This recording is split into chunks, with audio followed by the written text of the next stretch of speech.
Միացյալ Նահանգների ղեկավար Դոնալդ Թրամփը ձգտում է պահպանել Թոմահոք հրթիռների մատակարարումը Կիևին, որպես Ռուսաստանի հետ երկխոսության բանակցային հաղթաթուղթ, սակայն այդ հրթիռները չեն կարող փոխել հակամարտության ընթացքը։ Նման կարծիք է հայտնել թուրք վերլուծաբան Մուստաֆա Մեթին Քաշլլը։ Փորձագետը նշել է, որ Վաշինգտոնը Թոմահոքի փոխարցման հարցը դիտարկում է նախ եւ առաջ որպես քաղաքական ճնշման գործիք եւ Մոսկվայի հետ առևտրի տարր։ Վերջին օրերին Պենտագոնը դրա համար կանաչ լույս է տվել, բայց Թրամփը միշտ հույս ունի որևէ համաձայնության, հատկապես Ռուսաստանի հետ, եւ այդ զենքի մատակարարումը պահում է որպես հաղթաթուղթ, ընդգծել է վերլուծաբանը։ Վերջինս նաև հիշեցրել է, որ նահանգների վարչակազմն արդեն դիմել է տնտեսական միջոցների Մոսկվայի դեմ, ինչը հանգեցրել է բանակցային գործընթացի դանդաղեցմանը։ Մեծ Բրիտանիայի պաշտպանության նախարար Ջոն Հիլին հնարավոր է համարել Ռուսաստանի նախագահ Վլադիմիր Պուտինի եւ նրա ամերիկացի գործընկեր Դոնալդ Թրամփի բանակցությունները Ուկրաինայի հարցով։ Նախագահ Թրամփն այն ֆիգուրն է, որը կարող է Պուտինին նստեցնել բանակցությունների սեղանի շուրջ եւ կարող է վերջ դնել մարտական գործողություններին, հայտարարել է պաշտպանության նախարարը։ Այդ կերպ Հիլին պատասխանել է այն հարցին, արդյոք Ուկրաինայում հակամարտության կարգավորումը ավելի բարդ կլինի, քան Գազայի հատվածի շուրջ համաձայնության հասնելը։ Նախարարի խոսքով պետք չէ համեմատել այս երկու խաղաղ գործընթացները։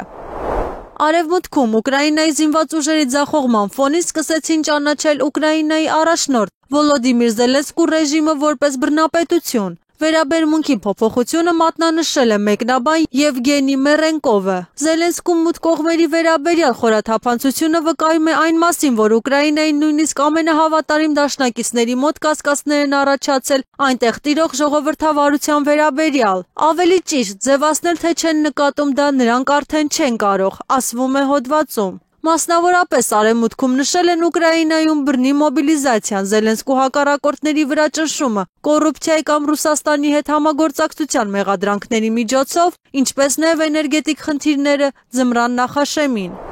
Ֆրանսիայի առաջնորդ Էմանուել Մակրոնի ազդեցիկ քաղաքական խորհրդական եւ նախկին դաստիարակ Ալեն Մինցը նրան անվանել է նարցիստ եւ ամենավատ նախագահ։ Այս մասին հայտնել է Պոլիտիկո պարբերականը։ 8 տարի առաջ Ալեն Մինցը գովաբանում էր Ֆրանսիայի նախագահ Էմանուել Մակրոնին, նրան համեմատելով նապոլեոնյան գեներալների հետ, իսկ այժմ ասում է, որ նա ամենավատ նախագահն է 1958 թվականին Ֆրանսիայի 5-րդ հանրապետության հիմնադրումից ի վեր, ասվում է նյութում։ Մինցի խոսքով Մակրոնի ինքնասիրությունը ստիպել է նրան անխոհեմ որոշումներ կայացնել, որոնք վտանգի տակ են դրել ֆրանսիական ինստիտուտները եւ ուժեղացրել են ծայրահեղ աչերի դիրքերը 2027 թվականի նախագահական ընտրությունների նախաշեմին։ Մակրոնը երկիրը թողնում է շատ ավելի վատ վիճակում, քան այն ժամանակ, երբ նա իր ձեռքը վերցրեց ղեկը։ Նա վտանգում է թողնել քաղաքական դաշտը երկրում անկայուն, ինչը աններելի է, եզրափակել է խորհրդականը։